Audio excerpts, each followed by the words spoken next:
Welcome to the Genius Factory. Enjoy the video. You begin by naming the exact logarithm you need and checking base and argument. This matters because the method depends on those numbers.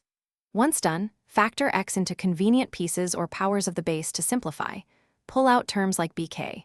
If you must compute numerically, switch straight away to the change of base formula, log b, x equals ln, x slash ln b, so you can use natural logs or common logs on any calculator. This first step reduces complexity and sets up accurate computation.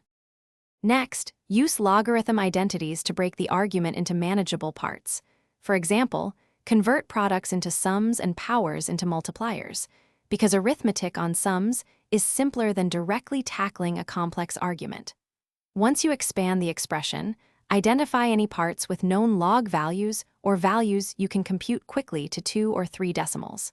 After simplifying algebraically, apply ln or log 10 with the change of base relation to compute. Finally, perform the numeric evaluation and recombine the simplified components to produce the log value you need. Make sure to use the same log base for numerator and denominator when using change of base, and carry at least 3 significant digits through intermediate steps to avoid rounding error. Once you have the answer, verify by raising the base to that power to see if it matches the original argument. If it does not, recheck your factorization and signs. Those are the most common mistakes.